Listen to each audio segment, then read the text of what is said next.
What about you, Simon? Your reaction of 25 years of political independence for your country, Eritrea? I would have to say, from my position, as well as I believe the majority of all Eritreans, this is an incredibly joyous occasion to make it this far, 25 years into independence, and to remember deep into the struggle, the Eritrean liberation struggle, all the claims that Eritrea would not be a viable state, that once it achieved independence, that it would not make it. This is something that we have to understand as part of a narrative that goes back to the 1940s.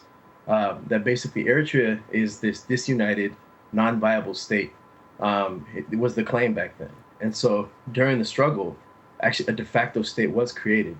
And during independence, or achieving independence, it became an official state de jure. And so what we have since then is this same narrative going back and saying, look, Eritrea is not going to make it. Eritrea is not going to make it.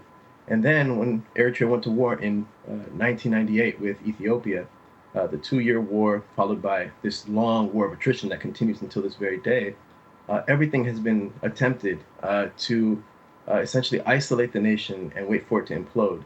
And these are actually not my words, but the words of Vicky Huddleston in reference to Ethiopia's strategy to destroy Eritrea back in November 2005, November 1st, 2005, which was revealed by WikiLeaks.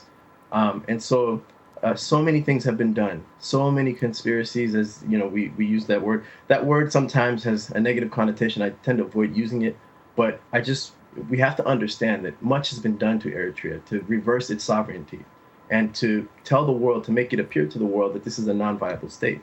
And so what we see today is Eritrea standing very tall, very proud, and the fact that it's on track, actually has met the Millennium Development Goals, among the only in the African continent in terms of the health-related Millennium Development Goals, which is quite an achievement. And so many other developmental successes. It gives great joy and great pride, despite all the challenges. As Salam just mentioned, very true. We have many challenges in Eritrea, but it's a beautiful story. Every beautiful story has conflicts, challenges, all these different things, and Eritrea is a great story. The story of Eritrea is amazing.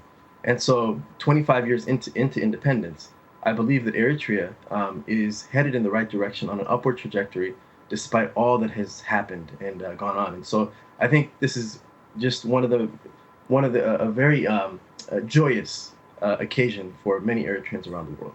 Well, congratulations, of course, on that. But Simon, I have run into a lot of Eritreans, including former senior government officials across the African continent and indeed around here in the United States, who frankly say, yes, they supported, of course, the sovereignty of Eritrea, but when they look back, they sincerely feel that the struggle was not worth it at the end of the day, because in fact they say that some of those people who died while liberating Eritrea may in fact have died in vain.